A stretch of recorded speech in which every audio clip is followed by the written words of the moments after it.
Hello everyone, welcome to my UPSC. UPHSC हुआ करता था, ये अभी नया आयोग बन गया है। अभी जितना आप अपना एफर्ट लगा सकते हैं, पूरी ताकत से पूरा टाइम देके अपनी पढ़ाई पे फोकस कीजिए।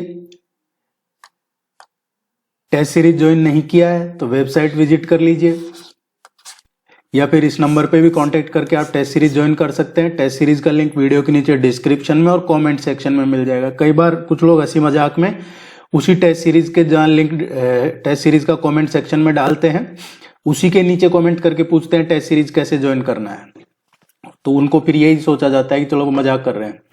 38 टेस्ट ऑलरेडी कंप्लीट हो चुके हैं। टेस्ट नंबर 39 अभी डिस्कस करेंगे। हिंदी और इंग्लिश दोनों में अवेलेबल है, आपके नोट्स मिल जाते हैं इसमें कंप्लीट। और भी कोई क्वेरी है तो आप पूछ सकते हैं। Let's begin. यमांडू ओरसी को किस देश का नया राष्ट्रपति चुना गया है? यह आपके करंट अफेयर्स का क्वेश्चन है। यमांडू ओरसी को अभी रिसेंटली उरुग्वे का नया राष्ट्रपति चुना गया है। कहां का? उरुग्वे का नया राष्ट्रपति चुना गया है। एरावत जो हाल ही में खबरों में है, ये क्या है? एरावत, ये चर्चा में है। ये क्या है?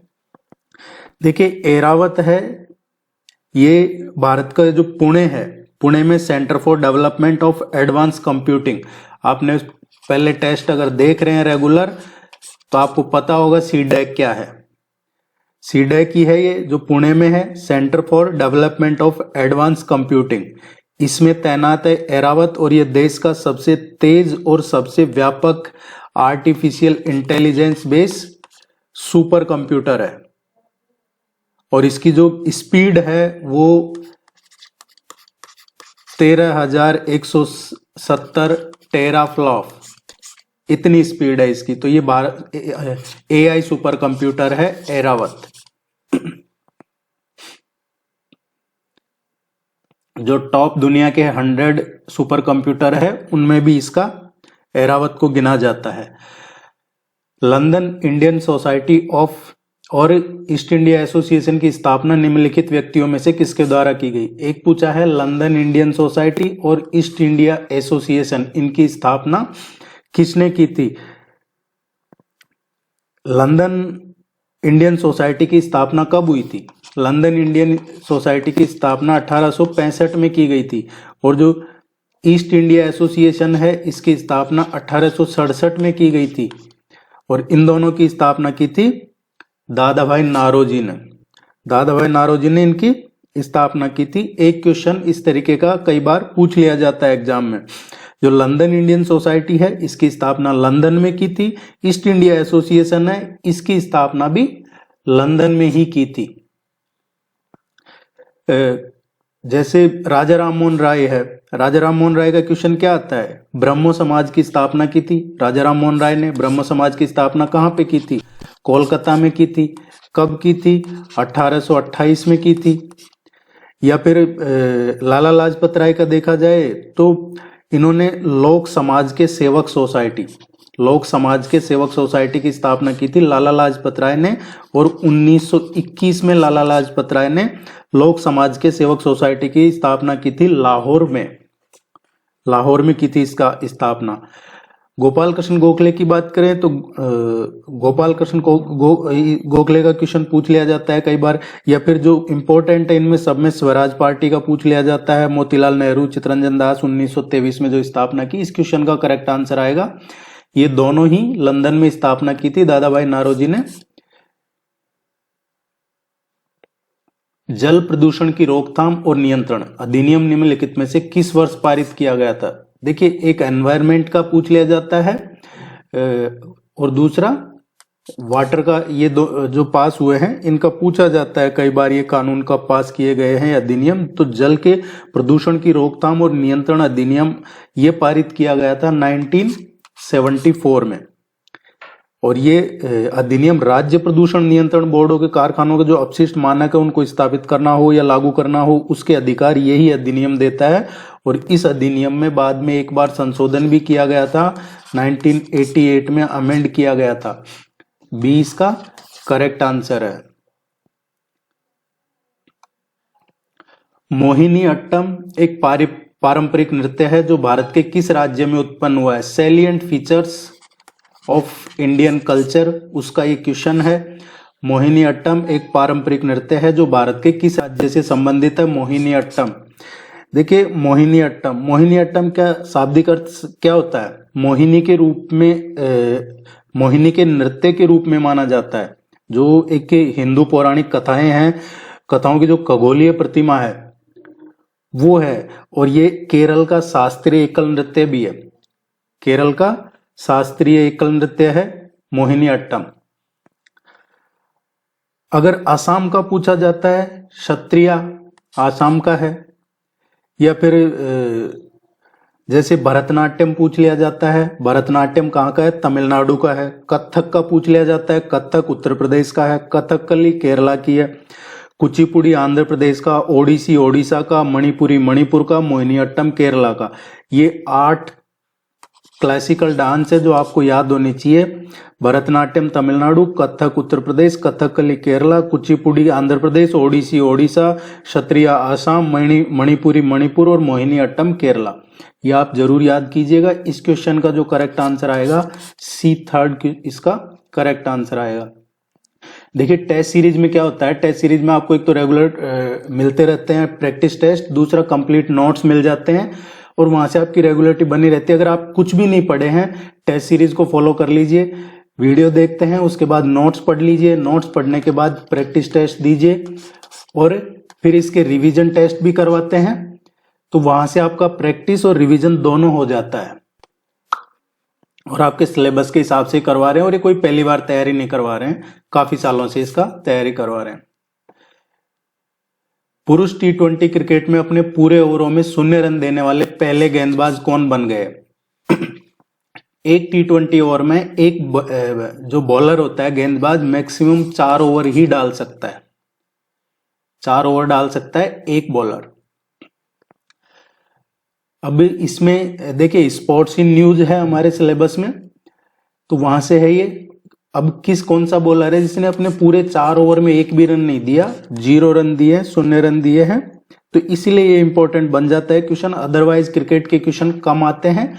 जैसे कोई स्पेशल, जैसे पहले टेस्ट में करवाया था T20 वर्ल्ड कप महिलाओं का पहली बार हुआ है दुबई में, तो किसने जीता, इस तरीके के क्वेश्चन जरूर पूछे जाते हैं। स्पेशल क्वेश्चन पूछे जाते हैं जो ही करवाते हैं, अदरवाइज अननेसेसरी नहीं पूछे जाएंगे। इसका करेक्ट आंसर आएगा अक्षय करणवार। अक्षय करणवार ने ये अभी रिसेंटली जो मेल T20 क्रिकेट है इसमें इन्होंने पूरे टोटल 4 ओवर में एक भी रन नहीं दिया है। विजयवाड़ा के स्टेडियम में हुआ था ये मैच, सैयद मुश्ताक अली ट्रॉफी में, और इन्होंने मणिपुर के खिलाफ 4 ओवर 4 मेडन 0 रन और 2 विकेट। ईमेल का आविष्कार किसने किया? ईमेल का आविष्कार किसने किया? हमारे सिलेबस में है ईमेल एंड इंटरनेट, ये दोनों हमारे सिलेबस में है और वहीं से एक क्वेश्चन है। ये सब आपको इसलिए बताया जाता है ताकि आपको पता रहे कौन सा क्वेश्चन किस टॉपिक से किस तरीके के क्वेश्चन पूछे जा सकते हैं एग्जाम में। ईमेल का जो आविष्कार हुआ था ये 1971 में हुआ था। ईमेल का आविष्कार 1971 में हुआ था और ये रे टॉमलिंसन ने किया था। सी इसका करेक्ट आंसर है। नीचे दी गई घटनाओं को सही कालक्रम में व्यवस्थित करना है, क्रोनोलॉजिकल ऑर्डर में बताना है। पहले कौन सी घटना हुई है, फिर उसके बाद कौन सी, फिर उसके बाद कौन सी, ये बताना है। रोलेट एक्ट कब पारित हुआ था? रोलेट एक्ट मार्च 1919 में पारित हुआ था, मार्च 1919 में। सविनय अवज्ञा आंदोलन की अगर हम बात करें तो सविनय अवज्ञा आंदोलन की शुरुआत कब हुई थी? जब गांधी जी ने दांडी यात्रा शुरू की थी, मार्च 1930 में। साइमन कमीशन कब आया था भारत? साइमन कमीशन का गठन कब हुआ था? साइमन कमीशन का गठन 1927 में साइमन कमीशन का गठन हुआ था और ये 1928 में भारत आया था। भारत छोड़ो आंदोलन है, क्विट इंडिया मूवमेंट, ये 8 अगस्त 1942 को शुरू हुआ था। अब आप इससे देख सकते हैं, सबसे पहला रोलेट एक्ट, इसके बाद में सेकंड, थर्ड एंड फोर्थ, तो इसके हिसाब से जो करेक्ट आंसर आएगा क्या आएगा? 1 3 2 4।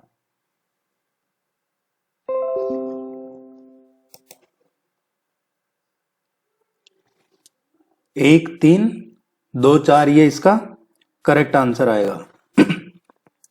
देखिए, आप इसको वीडियो को लाइक जरूर कीजिएगा, चैनल को सब्सक्राइब कर लीजिए। आप में से 62% लोग ऐसे हैं जो वीडियोस देख रहे हैं लेकिन उन्होंने चैनल सब्सक्राइब नहीं कर रखा है, और यही वजह है कि यहाँ पे रेगुलर टेस्ट नहीं करवाते हैं। टेस्ट सीरीज में रेगुलर टेस्ट भेजते हैं लेकिन यहाँ नहीं करवाते। ऑपरेटिंग सिस्टम के बूट स्ट्रैप लोडर प्रोग्राम के पहले इंस्ट्रक्टर को किसमें संग्रहित किया जाता है? जो ऑपरेटिंग सिस्टम के बूट स्ट्रैप लोडर प्रोग्राम को के पहले इंस्ट्रक्टर को किसमें संग्रहित किया जाता है? आईसीटी का क्वेश्चन है आपके, जो एब्रेविएशन वगैरह दे रखा है सिलेबस में, उसका क्वेश्चन है ये। ऑपरेटिंग सिस्टम के बूट स्ट्रैप लोडर प्रोग्राम के पहले इंस्ट्रक्टर को बायोस में संग्रहित किया जाता है। बायोस क्या है? Basic input output system. BIOS है बेसिक इनपुट आउटपुट सिस्टम, इसमें संग्रहित किया जाता है। बूट स्ट्रैप लोडर क्या है? एक प्रोग्राम है जो मशीन का जो ईपी रोम है या रोम है इसकी, या फिर अदर जो मेमोरी है उस पे रहता है, और डिवाइस जैसे ही चालू होती है तो ये प्रोसेसर द्वारा स्वचालित रूप से ही इसका निष्पादन हो जाता है। और कंप्यूटर का जो ऑपरेटिंग सिस्टम है उसको स्थापित करना जारी रखने के लिए बूट स्ट्रैप लोडर, चाहे हार्ड ड्राइव हो, उसके बूट सेक्टर को पढ़ता है। ये बूट स्ट्रैप लोडर ही सबसे पहले पावर ऑन सेल्फ टेस्ट करता है। आपने पढ़ा होगा एक पोस्ट क्या होता है? पावर ऑन सेल्फ टेस्ट, और ये कौन करता है? ये बूट स्ट्रैप लोडर ही करता है। जैसे मशीन चालू होती है तो ये उसको मशीन को या तो चालू कर देता है या फिर वापस से उसको रीस्टार्ट कर देता है। बूट स्ट्रैप लोडर क्या करता है? मशीन में मेमोरी के लिए ऑपरेटिंग सिस्टम को लोड करता है, और यदि अगर ये जो पोस्ट है power on self test success हो जाता है और कोई समस्या नहीं मिलती है तो मशीन के लिए ऑपरेटिंग सिस्टम को एक्सेस करता है, लोड करता है और संचालित करता है। और जिन कंप्यूटरों में EFI है, EFI क्या होता है? Extensible firmware interface. Extensible firmware interface, ये बूट स्ट्रैप लोडर को बदल दिया गया है, और अभी जो EFI है वो बायोस का हिस्सा है। पहले बायोस हुआ करता था, अब बायोस की जगह ले ली है EFI ने। तो आपसे ये भी पूछा जा सकता है कि पहले जो ऑपरेटिंग सिस्टम का बूट स्ट्रैप लोडर प्रोग्राम है उसमें इंस्ट्रक्टर को बायोस में संग्रहित किया जाता था, अब किस में करते हैं? EFI।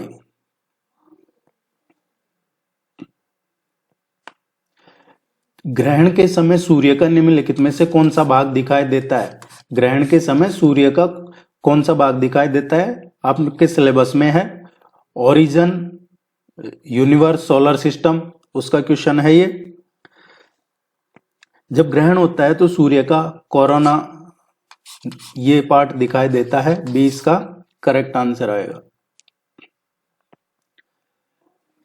राजयोग, कर्मयोग, भक्ति योग और ज्ञान योग ये किस समाज सुधारक की रचनाएं हैं? राजयोग, कर्मयोग, भक्ति योग, ज्ञान योग ये कौन से समाज सुधारक की रचनाएं हैं? ये स्वामी विवेकानंद की रचनाएं हैं।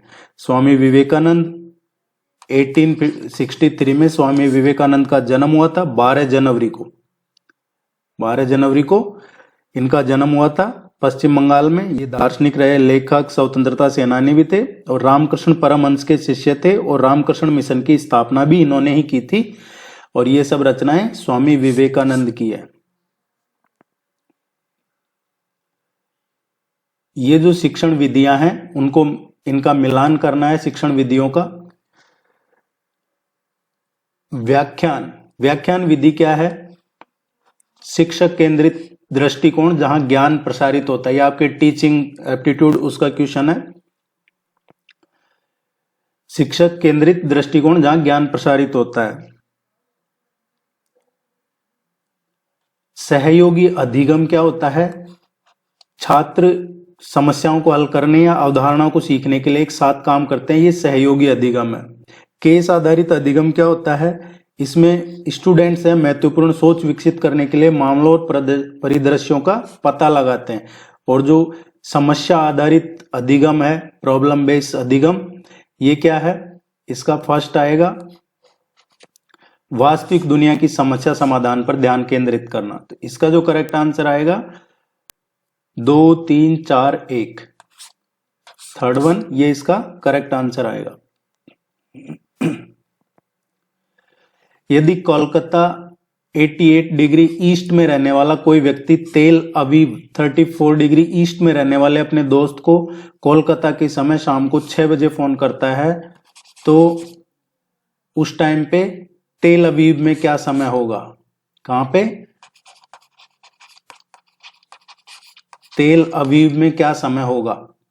देखिए, कोलकाता में रहने वाला किसी को तेल अवीव में रह रहा है, उसको अपने दोस्त को फोन करता है और उस टाइम कोलकाता में क्या टाइम हो रहा है? शाम के 6 बजे हो रहे होते हैं। तो जब कोलकाता से वो अपने दोस्त को तेल अवीव में फोन करता है तो उस टाइम पे तेल अवीव में क्या समय होगा? ये पिछले ही क्लास ली है, इसका पिछला ही बताया है, पिछला वीडियो देख लीजिएगा, चैनल पे अवेलेबल है। और एक क्वेश्चन जनरली पूछ लिया जाता है इस तरीके का आपसे, लैटिट्यूड लॉन्जिट्यूड का, अक्षांश देशांतर का, और ये मुझे उम्मीद है कि आप इसको जरूर सही कर देंगे। हम भी यहाँ डिस्कस कर लेते हैं एक बार और, मैं आपको बता देता हूँ। कोलकाता, देखिए एक तो ये एग्जैक्ट नहीं है क्योंकि कोलकाता का 88 पॉइंट समथिंग है और तेल अवीव का भी 34 पॉइंट समथिंग है। तो अगर आप यहाँ आंसर जो बताएं उसको देख के गूगल करके चेक करें कि क्या एग्जैक्ट में इतना ही है, तो वो ठीक नहीं होगा क्योंकि ये एग्जैक्ट नहीं है। ये 88 पॉइंट समथिंग है और ये 34 पॉइंट समथिंग है। ये डिस्क्लेमर पहले ही दे देते हैं आपको। क्वेश्चन को सॉल्व करने के लिए एक चीज कल जो आपने वीडियो देखा होगा तो डिस्कस किया था, ईस्टर्न साइड पे टाइम बढ़ता है और वेस्टर्न साइड पे जाते हैं तो टाइम घटता है। ये कल एकदम जोर देके आपको क्लियर बताया था। अब ये कोलकाता है, ये कोलकाता है और ये तेल अवीव है, तो ऑब्वियसली इससे टाइम कम होगा, ये आपको कंफर्म हो जाना चाहिए क्वेश्चन को देख के, क्योंकि कोलकाता 88 डिग्री ईस्ट में है और तेल अवीव 34 डिग्री ईस्ट में। इसका मतलब कोलकाता ज्यादा ईस्टर्न साइड में है और ईस्टर्न साइड में जाते हैं तो टाइम बढ़ता है। तो इसका मतलब तेल अवीव का टाइम कोलकाता के टाइम से पीछे है, या यूं कहे कि कोलकाता आगे है तेल अवीव से। अब कितना है? तो 88 में से 34 माइनस करते हैं सबसे पहले, तो ये हो गया 54 डिग्री। 1 डिग्री में 4 मिनट होते हैं, तो ये कितना हो गया? 216 मिनट। कितना हो गया? 216 मिनट। अगर 216 मिनट को आप 60 से डिवाइड करते हैं तो 3 घंटे और 36 मिनट हो जाता है। 3 आवर एंड 36 मिनट, 3 घंटे 36 मिनट हो जाता है। तो कितना टाइम डिफरेंस है दोनों के बीच में? 3 घंटे 36 मिनट। तो लगभग 3.5 घंटे का फर्क है। वो जैसा मैंने बताया एग्जैक्ट नहीं है, 88 पॉइंट समथिंग है और ये 34 पॉइंट, तो 3.5 घंटे का फर्क है लगभग। अब कोलकाता में 6 बज रहे हैं तो 6 बजे उससे 3.5 घंटे पीछे है तेल अवीव। इसका मतलब 6 बजे में से 3.5 घंटे आप माइनस करते हैं तो उस टाइम पे दोपहर के 2:30 बज रहे होंगे तेल अवीव इजराइल में। ये इसका करेक्ट आंसर है।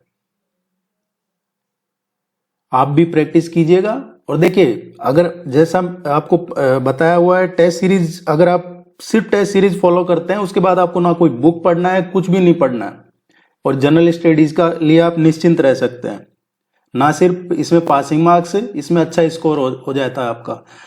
राज्य के राज्यपाल द्वारा अध्यादेश जारी करने की शक्ति अनुच्छेद 213 में है, ऐसे ही राष्ट्रपति के विषय में कौन से अनुच्छेद में है?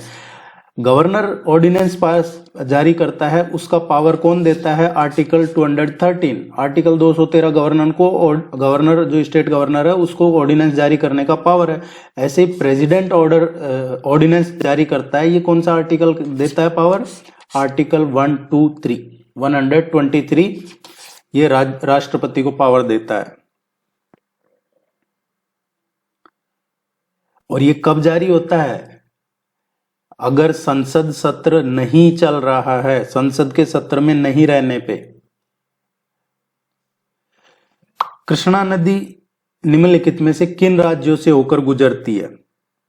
कृष्णा नदी कहां से निकलती है? कृष्णा नदी ओरिजिन कहां से है? कृष्णा नदी का ओरिजिन है महाबलेश्वर से। महाबलेश्वर कहां है? सतारा में। और सतारा कहां पे है? महाराष्ट्र में। महाराष्ट्र के सतारा में महाबलेश्वर से कृष्णा नदी निकलती है, ये क्लियर होना चाहिए हमें। और फिर ये महाराष्ट्र के बाद में ये आंध्र प्रदेश और कर्नाटक से होके गुजरती है। महाराष्ट्र, कर्नाटक और आंध्र प्रदेश, बी इसका करेक्ट आंसर है। ये आपके लिए यूजफुल है, आप इसको पढ़िए और टेस्ट सीरीज के लिए इस नंबर पे कांटेक्ट कर लीजिएगा। वीडियो को लाइक करना मत भूलिएगा, चैनल को सब्सक्राइब कर लीजिए और इससे हमें सपोर्ट मिलेगा। Thank you very much, all the very best, good luck.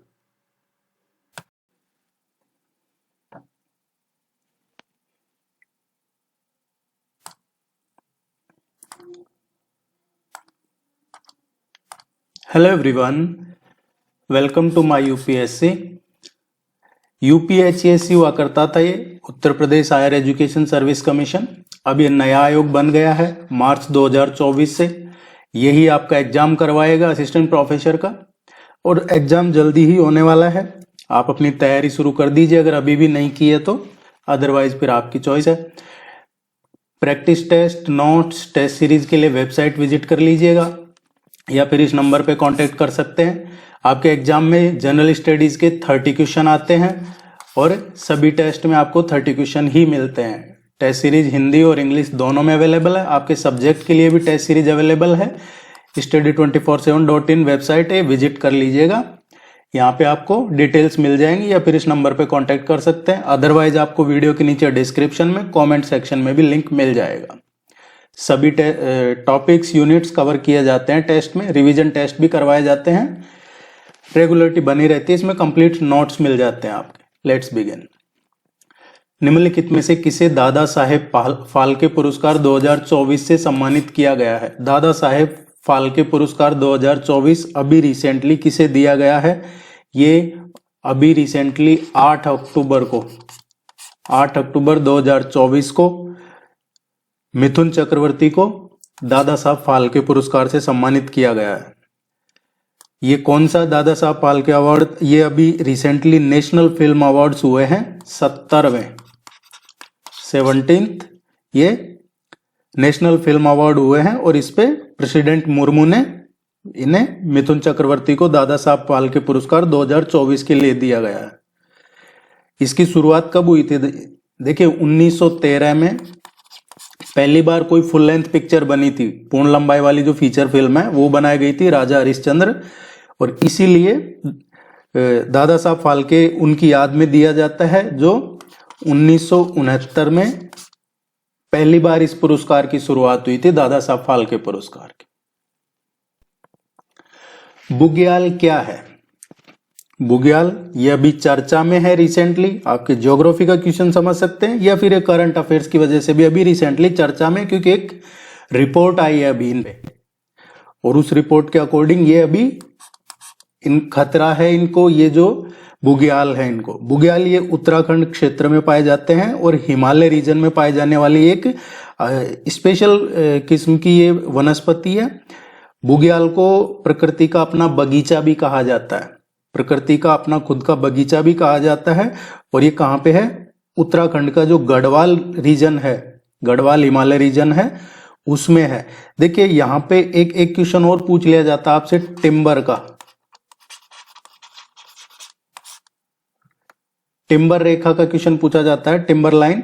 ये क्या, टिम्बर रेखा क्या होती है? जो पेड़ हैं यहाँ पे ये एक रो में होते हैं, एक पंक्ति वाइज पेड़ होते हैं, ट्री, और इन्हीं को टिम्बर लाइन कहा जाता है। ये यहीं पे है जो गढ़वाल हिमालय रीजन है वहां पे। और जहां पे ये टिम्बर रेखा खत्म हो जाती है, जहां टिम्बर रेखा समाप्त हो जाती है, इस टिम्बर रेखा के समाप्त होने के बाद आगे वहां से मखमली घास के मैदान आरंभ होते हैं। हरे और मखमली टाइप के जो घास के मैदान है वो शुरू होते हैं, और जो ये हरे मखमली घास के मैदान है इन्हीं को ही बुग्याल कहा जाता है। और अभी जो रिपोर्ट आई है उसके अकॉर्डिंग ये कम होते जा रहे हैं, नष्ट होते जा रहे हैं। नेचुरल माने, ह्यूमन माने, किसी भी तरीके से बहुत सारे रीजन्स हैं, चाहे वो अर्थक्वेक हो, भूस्खलन हो, कई सारी चीजें हैं। तो ये ध्यान रखिएगा, ये अभी चर्चा में है।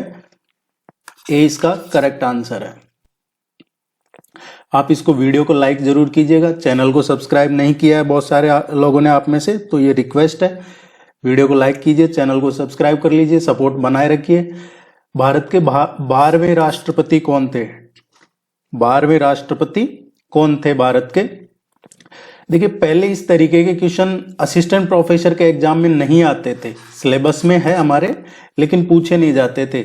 लेकिन मैं जब देख रहा था कई स्टेट में जो असिस्टेंट प्रोफेसर का एग्जाम होता है और उसमें जनरल स्टडीज का जो सिलेबस है हमारे सिलेबस से लगभग जहाँ कहीं 60%, कहीं 70%, कहीं 80% मैच करता है, वहाँ पे आजकल पिछले 1-2 साल में ये ट्रेंड हुआ है कि इस तरीके के क्वेश्चन पूछे जाते हैं। अदरवाइज तो पहले राष्ट्रपति का ऑर्डिनेंस है, राष्ट्रपति की पावर है, इनसे रिलेटेड ही क्वेश्चन पूछे जाते थे, पर अब ये भी पूछे जाने लगे हैं। तो आप इसमें भी अवेयर रहिएगा और हम तो आपको ये इस तरीके की चीजें करवाएंगे ही, आप अपनी तरफ से भी कीजिएगा। जैसे पहले यूपीएससी का एग्जाम लगता था, UPSC civil services preliminary exam, जो स्क्रीनिंग एग्जाम है, उसमें स्पोर्ट्स के क्वेश्चन नहीं आते थे, लेकिन आजकल पिछले 2-3 साल से स्पोर्ट्स के 2 या 3 क्वेश्चन पूछे जाते हैं जनरल स्टडीज के पेपर में। तो एग्जाम का धीरे धीरे ट्रेंड पैटर्न क्वेश्चनों का चेंज हो रहा है, सिलेबस सेम है। 12वें राष्ट्रपति की बात करें, ये थी श्रीमती प्रतिभा देवी सिंह पाटिल, 2007 से 12। निम्नलिखित में से कौन सा कंप्यूटर के संचालन को नियंत्रित करने के लिए डिजाइन किया गया है? इनमें से कौन सा कंप्यूटर का जो संचालन है उसको कंट्रोल करने के लिए डिजाइन किया गया है? जो कंप्यूटर का संचालन है इसको नियंत्रित करने के लिए सिस्टम सॉफ्टवेयर डिजाइन किया जाता है। एप्लीकेशन सॉफ्टवेयर क्या होता है? एप्लीकेशन सॉफ्टवेयर में तो आप ऑनलाइन कुछ जैसे कुछ ग्राफिक्स वगैरह हो गई, इस तरीके की चीजें, कुछ एडिट करना, कुछ इस तरीके के काम कर सकते हैं एप्लीकेशन सॉफ्टवेयर में। लेकिन कंप्यूटर का जो संचालन है उसको कंट्रोल करने के लिए सिस्टम सॉफ्टवेयर डिजाइन किया गया है। नेक्स्ट क्वेश्चन, ये जो क्वेश्चन है क्वेश्चन नंबर 5, ये आपके एग्जाम में आने के पूरे चांसेस हैं। एक क्वेश्चन कई बार पूछ लिया जाता है, इंपॉर्टेंट डे, जैसे महिला दिवस, साक्षरता दिवस या फिर एनवायरमेंट डे, इस तरीके के क्वेश्चन एक क्वेश्चन आपके किसी भी शिफ्ट में पूछ लिया जाता है। एक दिन में 2 शिफ्ट में एग्जाम होता है और 2-3 दिन, पिछली बार 3 बार में एग्जाम हुआ था। प्रथम राष्ट्रीय अंतरिक्ष दिवस कब मनाया गया था? प्रथम जो पहला राष्ट्रीय अंतरिक्ष दिवस है ये कब मनाया गया था? ये ऐसा पहली बार है, और जैसा मैंने बताया आपको पहले, हम डिस्कस कर चुके, अगर आप रेगुलर विजिट कर रहे हैं तो चाहे किसी चीज के 25 साल हुए हों, 50 साल हुए हों, 75 ईयर हुए हों या 100 ईयर हुए हो, उस चीज से रिलेटेड क्वेश्चन पूछ लिया जाता है एग्जाम में, और जिसमें ये तो पहला है। तो प्रथम राष्ट्रीय अंतरिक्ष दिवस कब मनाया गया? ये अभी रिसेंटली मनाया गया था 23 अगस्त 2024 को, नई दिल्ली में जो भारत मंडपम है वहां पे राष्ट्रपति श्रीमती द्रौपदी मुर्मू ने नई दिल्ली के भारत मंडपम में पहले राष्ट्रीय अंतरिक्ष दिवस समारोह में इसने आयोजन हुआ था, इसमें पार्टिसिपेट भी किया था। और ये क्यों मनाया जाता है 23 अगस्त को? 23 अगस्त को इसलिए मनाया जाता है क्योंकि जो मून पे विक्रम लैंडर का जो सक्सेसफुल लैंडिंग हुआ था, पहले जो हमने मून मिशन था, ये चंद्रयान मिशन था, ये सक्सेसफुल लैंड नहीं हुआ था विक्रम लैंडर, लेकिन इस बार हुआ। तो ये 23 अगस्त को हुआ था, इसीलिए सफलतापूर्वक उतरने की याद में राष्ट्रीय अंतरिक्ष दिवस मनाया जाता है। 20 का करेक्ट आंसर है। प्रज्ञान रोवर था और विक्रम लैंडर था, ये ध्यान रखना आप। राष्ट्रीय गोकुल मिशन किससे संबंधित है? राष्ट्रीय गोकुल मिशन है, ये किससे संबंधित है? अभी रिसेंटली पिछले बजट की बात करें या आने वाले जो बजट है या इकोनॉमिक सर्वे है, उसमें इसको काफी हाईलाइट किया गया है। ये जो राष्ट्रीय गोकुल मिशन है इस पे काफी फोकस किया जा रहा है, और पिछली बार भी बजट का एक क्वेश्चन आया था आपके एग्जाम में, इस बार भी एक क्वेश्चन लगभग बजट का 2 शिफ्ट में था। तो इस बार भी बजट से पूछा जा सकता है, वो किस तरीके का आएगा, जितने भी पॉसिबल क्वेश्चन बन सकते हैं हम करवाएंगे। राष्ट्रीय गोकुल मिशन की शुरुआत हुई थी 2014 में, और जो देसी गाय हैं, गोजातीय नस्लों का विकास हो, उनका संरक्षण हो, उसके लिए लागू किया गया था ये। इसमें शुरू में इतना बजट नहीं था, लेकिन अब इसका बजट काफी हो चुका है। जैसे 2021 से 26 के ही बजट की हम बात करें, 2021 से 26 इसके लिए लगभग 2500 करोड़ का बजट है। राष्ट्रीय पशुधन विकास योजना है, उसके तहत आता है। कई बार इस तरीके से पूछा जाता है कि किससे संबंधित है, तो ये मत्स्य पालन, पशुपालन और डेयरी मंत्रालय का है।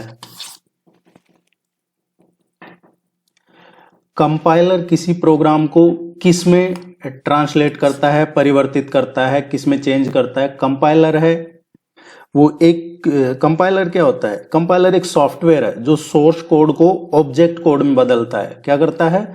Source code to object code. कोई सोर्स कोड है उसको ऑब्जेक्ट कोड में ये बदल देता है। या फिर सिंपल समझने के लिए दूसरे शब्दों में हम कहें तो ये हाई लेवल लैंग्वेज जो होती है, हाई लेवल लैंग्वेज को मशीन लैंग्वेज में परिवर्तित करता है। हाई लेवल लैंग्वेज को मशीन लैंग्वेज में कन्वर्ट करता है कंपाइलर। या फिर हाई लेवल लैंग्वेज को बाइनरी लैंग्वेज में कन्वर्ट करता है। मशीन लैंग्वेज क्या होती है? Binary language. इसके अलावा जो प्रोग्राम है उसको एग्जीक्यूट बनाने के लिए भी ये स्टेप जरूरी है इसका। किसी प्रोग्राम को एग्जीक्यूट करना होता है तो उसको कंपाइलर है जो उसका ट्रांसलेटर करता है। ये एग्जीक्यूशन का एक स्टेप है। ऐसा इसलिए भी है क्योंकि कंप्यूटर सिर्फ बाइनरी लैंग्वेज ही समझता है। कंप्यूटर बाइनरी लैंग्वेज ही समझता है और उसी को मशीन लैंग्वेज कहते हैं। तो इसका करेक्ट आंसर आएगा बाइनरी लैंग्वेज। सिंधु जल संधि के तहत निम्नलिखित में से कौन सी नदी भारत का विशेष उपयोग करने के लिए आवंटित की गई है? इंडस वाटर ट्रीटी, इस पे रिव्यू लेटर भेजा था पाकिस्तान को और ये खुद उसका यूज नहीं ले रहा है और इधर से भी यूज नहीं लेने देता है। वर्ल्ड बैंक चला जाता है बार बार पाकिस्तान, लेकिन इस बार उसको रिव्यू लेटर भेजा है क्योंकि भारत है जो इसमें एक तरफा चेंज करने जा रहा है, सोच रहा है। अब इसके तहत ये जो ट्रीटी है इंडस वाटर ट्रीटी, सिंधु जल संधि, इसके अकॉर्डिंग क्या है, जो ईस्टर्न रिवर्स हैं वो इंडिया के लिए, इंडिया यूज करेगा उनका पानी, और जो वेस्टर्न रिवर्स हैं उनका पानी पाकिस्तान यूज करेगा।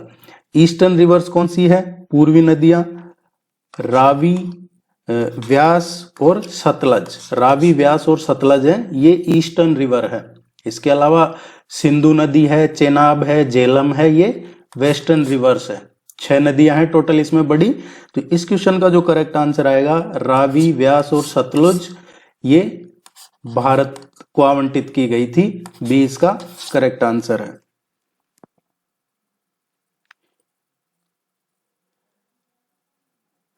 टेस्ट सीरीज से क्या है, आपका रेगुलरिटी बना रहता है। आप टेस्ट सीरीज को नोट्स पढ़ लेते हैं, वीडियो देख लेते हैं, उसके बाद जो प्रैक्टिस सेट दिए जाते हैं आपको प्रैक्टिस टेस्ट, उसमें आप प्रैक्टिस करते हैं, आपको पता चलता है कितना स्कोर आ रहा है, आपका क्या स्कोर है, या फिर किस सब्जेक्ट में आपका क्वेश्चन गलत हो रहा है, तो उसका आप रिवीजन कर सकते हैं, उसको अलग से फोकस कर सकते हैं, उस सब्जेक्ट पे नोट्स पढ़ सकते हैं, वीडियोस देख सकते हैं, तो आपको इम्प्रूव करने के चांसेज रहते हैं। इस पे कांटेक्ट कर सकते हैं इस नंबर पे, या फिर आप इस वेबसाइट पे विजिट कर सकते हैं, या आपको नीचे डिस्क्रिप्शन में लिंक मिल जाएगा टेस्ट सीरीज का। ई दाखिल पोर्टल क्या है? ई दाखिल पोर्टल है, ये अब देश में सब जगह लागू हो गया है, इसलिए ये चर्चा में है। पहले सब जगह लागू नहीं था और आखिरी में ये लागू हुआ है लद्दाख में, तो अब ये सब जगह लागू हो गया, इसलिए चर्चा में। ई दाखिल क्या है? उपभोक्ताओं की शिकायत दर्ज करने के लिए एक ऑनलाइन मंच है। जो उपभोग करता है उनको घर से ही रजिस्टर कर सकते हैं, शिकायत दर्ज कर सकते हैं, और जो उनकी कंप्लेंट है उसको ट्रैक कर सकते हैं। इसके लिए ई दाखिल पोर्टल है। ई दाखिल पोर्टल पे कोई भी कंज्यूमर मामला है आपका, आप कोई चीज लेने जाते हैं या फिर उसमें आपको लगता है कि जो आपको डिलीवरी नहीं हुई है जिसके लिए आपने पे किया है, तो आप ई दाखिल में जा सकते हैं और वहीं ऑनलाइन कंप्लेंट दर्ज करवा के और उस मामले को ट्रैक भी कर सकते हैं आप। उसके लिए आपको कुछ एविडेंस, कुछ डॉक्यूमेंट्स देने होते हैं, ऐसा नहीं है कि कंप्लेंट कर दी, ऐसे है। तो ई दाखिल उपभोक्ताओं के लिए शिकायत दर्ज करने का एक ऑनलाइन मंच है।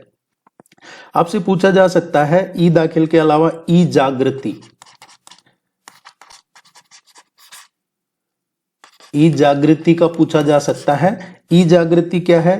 ये आने वाला एक सिस्टम है। ई पोर्टल का जो एडवांस सिस्टम आएगा वो ई जागृति आएगा, और इसमें जो उपभोक्ताओं की शिकायतें हैं या जो उपभोक्ताओं के मामले हैं, जितने भी मामले, उनका जो मैनेजमेंट है उसको बढ़ाने के लिए डिजाइन किया गया है ई जागृति को।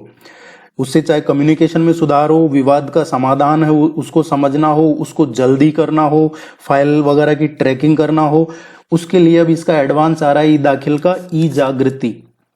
या फिर इसी से संबंधित एक और प्लेटफॉर्म है जिसके बारे में हो सकता है आपने पढ़ा हो, national consumer dispute redressal commission. National consumer dispute redressal commission ये है, इसको कहा जाता है राष्ट्रीय उपभोक्ता विवाद निवारण आयोजन। राष्ट्रीय उपभोक्ता विवाद निवारण आयोग है ये, और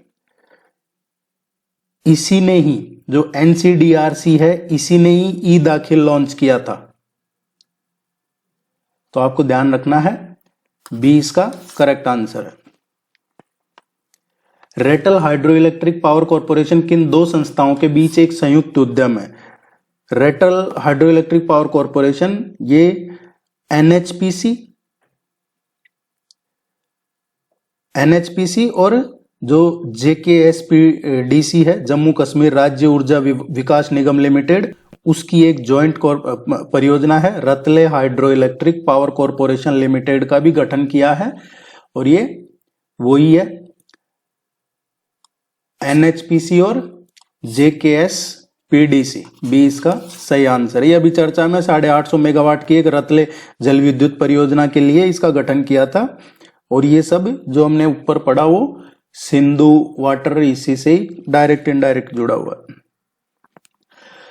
घटनाओं पर विचार करना है और सही क्रम क्रोनोलॉजिकल ऑर्डर में बताना है। एक क्वेश्चन आप मान के चलिए ऐसा आपको मॉडर्न हिस्ट्री से मिलेगा, या जो नेशनल मूवमेंट है मॉडर्न हिस्ट्री है उसका एक क्वेश्चन मिलेगा, और ये एक क्वेश्चन हमारे टेस्ट में भी आपको रेगुलर देखने को मिलेगा इस तरीके का। पहला गोलमेज सम्मेलन ये कब हुआ? नवंबर 1930 को लंदन में शुरू हुआ था पहला गोलमेज सम्मेलन, 12 नवंबर 1930 को। पाकिस्तान की घोषणा की बात करें तो पाकिस्तान डिक्लेरेशन ये एक पत्र था, पाकिस्तान डिक्लेरेशन नामक पत्र आया था 28 जनवरी 1930 को। 28 जनवरी 1933 को आया था एक्चुअली, ये 1933।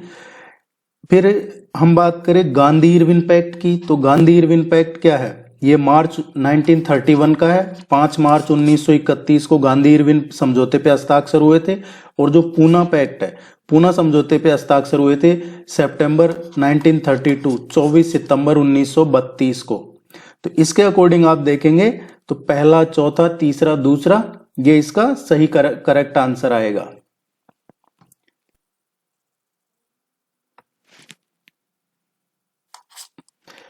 जॉन डीवी ने कौन सा सिद्धांत दिया है? जॉन डीवी का सिद्धांत व्यवहारवाद ने, ये जो जॉन डीवी का सिद्धांत है शिक्षा के सिद्धांत में योगदान दिया था, जिसमें डीवी ने इस बात पे जोर दिया कि अगर स्टूडेंट याद करने के बजाय सीखता है, या इसी प्रकार जैसे जॉन डीवी प्रगतिशील शिक्षा सिद्धांत की बात करते हैं, जो व्याख्यान में या पढ़ने के जो असाइनमेंट के बजाय स्टूडेंट सेंट्रिक जो एक्टिविटी है उस पर ध्यान दिया जाना चाहिए। और ये क्वेश्चन इसलिए भी करवाया जा रहा है क्योंकि जो न्यू एजुकेशन पॉलिसी है, नेशनल एजुकेशन पॉलिसी 2020, उसमें काफी चीजें ऐसी ही है, स्टूडेंट सेंट्रिक या फिर प्रगतिशील शिक्षा सिद्धांत, शिक्षा का सिद्धांत।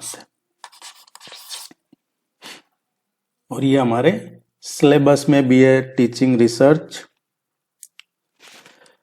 निम्नलिखित में से तत्वबोधिनी सभा की स्थापना किसने की थी? तत्वबोधिनी सभा है, इसकी स्थापना कलकत्ता में की गई थी, और ये अक्टूबर 1839 को, 6 अक्टूबर 1839 को तत्वबोधिनी सभा की स्थापना हुई थी। और इस सभा का उद्देश्य धार्मिक विषयों पे चिंतन करना और उसके अकॉर्डिंग ही जो उपनिषद हैं, उपनिषदों का सार करना, उनका प्रसार करना। और बाद में 1859 में तत्वबोधिनी सभा को ब्रह्मो समाज में विलय कर दिया गया था।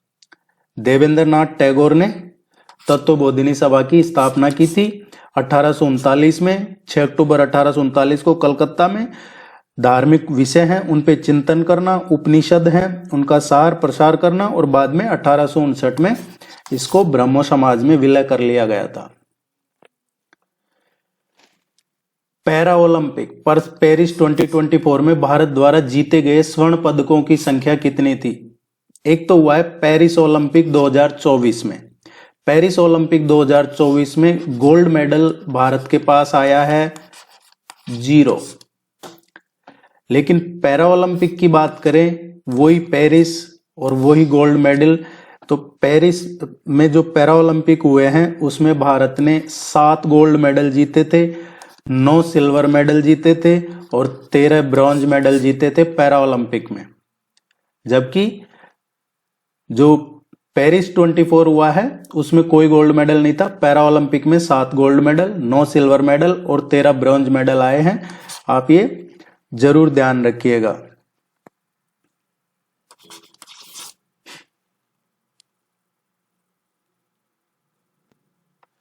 108वां संविधान संशोधन किससे संबंधित है? जो 108वां कॉन्स्टिट्यूशन अमेंडमेंट हुआ था ये किससे संबंधित था? ये क्वेश्चन आपके एग्जाम में आ सकता है क्योंकि ये थ्रू आउट चर्चा में रहा है और आने वाले कई सालों तक, इवन 2029 तक तो ये चर्चा में रहेगा।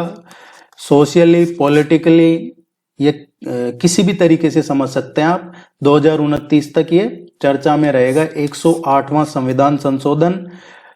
और ये था संसद में, और जो स्टेट लेजिस्लेचर हैं उनमें महिलाओं के लिए 1/3 आरक्षण प्रदान करना।